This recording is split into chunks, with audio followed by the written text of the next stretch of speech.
Hello students, European education में आप सभी का स्वागत है। मैं हूं जितेंद्र त्यागी। अभी मध्य प्रदेश लोक सेवा आयोग ने ये एक लिस्ट जारी की है जिसको हम बोल सकते हैं परीक्षा परिणाम राज्य अभियांत्रिकी सेवा परीक्षा 2022। ठीक है, ये परीक्षा दिनांक 8 अक्टूबर 2023 को रविवार को हुआ था। तो उस परीक्षा का जो परिणाम है वो इन्होंने घोषित कर दिया है और जिन बच्चों का सिलेक्शन हुआ है फर्दर इंटरव्यू के लिए अब, ठीक है, उन सबके रोल नंबर्स इसके अंदर प्रेजेंट है। तो ये पीडीएफ आपको उसकी आयोग की वेबसाइट पे भी मिल जाएगी।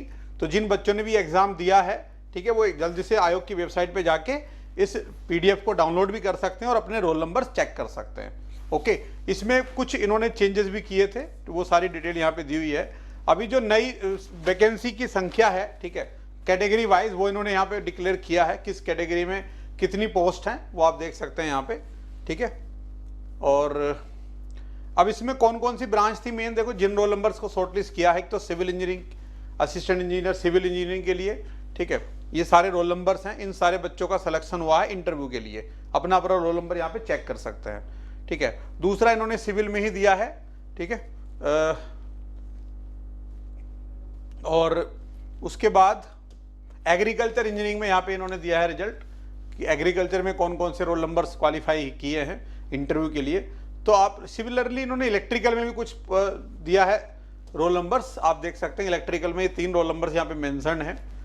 जो भी रोल नंबर्स यहाँ पे हैं उन सारे बच्चों को सबसे पहले तो नए साल की भी शुभकामनाएं और इस रिजल्ट के लिए भी शुभकामनाएं, बहुत सारी बधाई है। ठीक है ना, इस जॉब को पाना सबका ड्रीम होता है, इंजीनियर्स का, स्पेशली जो इंजीनियरिंग बैकग्राउंड के बच्चे होते हैं। एक बहुत ही सम्मानित जॉब है और चैलेंजिंग जॉब है। ठीक है, अब इस अपॉर्चुनिटी को जो आपको अभी मिलने जा रही है, एक इंटरव्यू और आपको क्लियर करना है उसके बाद, तो इस अपॉर्चुनिटी को हम लाइटली नहीं ले सकते। अगर आपका इस लिस्ट में रोल नंबर आया है तो ये बहुत अपने आप में बहुत बड़ा अचीवमेंट है। ठीक है, जितने भी एग्जाम होते हैं उसको क्लियर करना आज के कॉम्पिटिटिव वर्ल्ड में वो काफ़ी मतलब टफ जॉब होता है। जो आपने क्लियर किया है, एक स्टेज और बची हुई है इंटरव्यू की जिसको आपको दूर करना है। ओके, फिर ये जॉब आपके हाथ में होगी।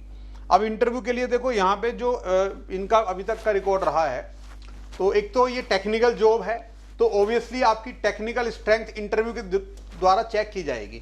ओके, सबसे पहले तो आपको जो आपने सब्जेक्ट पढ़े हैं टेक्निकल सब्जेक्ट, वो सारे मेन सब्जेक्ट पे अच्छी कमांड करनी है और कम से कम 2-3 सब्जेक्ट आपको बहुत अच्छे तरीके से रेडी रखने हैं कि अगर आपसे पूछा जाता है कि आपके फेवरेट सब्जेक्ट क्या हैं और आपने वो सब्जेक्ट का नाम लिया तो आपको उसके आंसर आने चाहिए। अगर वो कोई क्वेश्चन पूछते हैं तो मेजोरिटी आपको आंसर आने चाहिए। ठीक है ना, तो इसको आपको प्रिपेयर करना है टेक्निकल को बहुत अच्छे तरीके से। ओके, अब देखो टेक्निकल आप सब पढ़ते हो, लेकिन अब आप आंसर दे रहे हो, वो आंसर सही है गलत है, कैसे बोल रहे हो, वो आप खुद तो जज नहीं कर सकते ना अपने आप को तो सबको सही लगेगा जो भी आप बोलेंगे।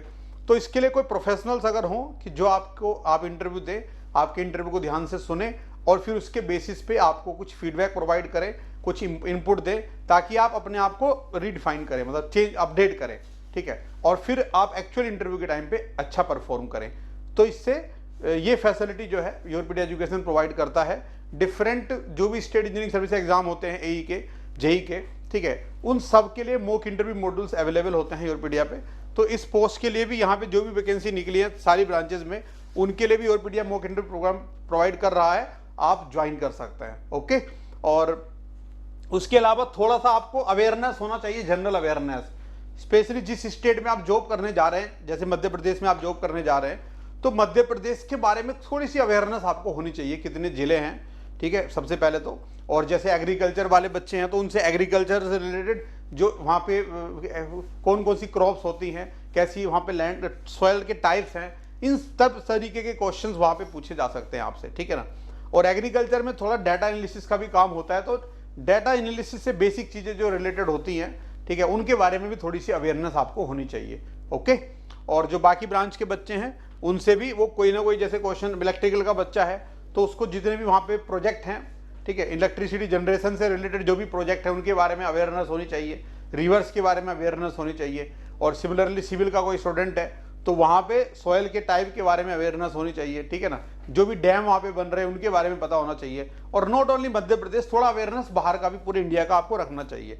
जो करंट में इवेंट हुई हैं, जो एक सिविल इंजीनियर की नज़र से थोड़ा इंपॉर्टेंट है या इलेक्ट्रिकल इंजीनियर की नज़र से इंपॉर्टेंट है, तो अपने अपने हिसाब से उन इवेंट को थोड़ा पढ़ो, उनके बारे में रिसर्च करो और उनसे क्वेश्चन भी बन सकते हैं वहाँ पे। ओके, और अपनी पर्सनल पर्सनल क्वेश्चन भी कई बार पूछे जाते हैं आपसे, आप क्या करना चाहते हैं जीवन में, आपका मतलब लॉन्ग टर्म ऑब्जेक्टिव क्या है करियर का, ठीक है, आप जॉब छोड़ेंगे तो नहीं आगे, ठीक है, इस तरीके का क्वेश्चन डायरेक्टली पूछते हैं वो कि भाई आप छोड़ोगे तो नहीं 2 साल बाद 4 साल बाद, कोई और करियर प्लान तो नहीं बना रखा है आपने, ठीक है, कहाँ से हो, घर कैसे, इतनी दूर घर है आपका तो कैसे मेंटेन करोगे, ठीक है, सिचुएशनल बेस्ड क्वेश्चन कि सिचुएशन में आप कैसे रेस्पॉन्ड करोगे, तो बहुत वैरायटी ऑफ क्वेश्चन वहाँ पे पूछे जाते हैं, उन सबको आपको प्रिपेयर करना है।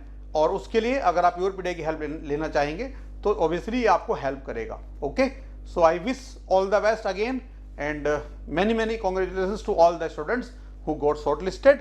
Prepare for this interview seriously. Okay.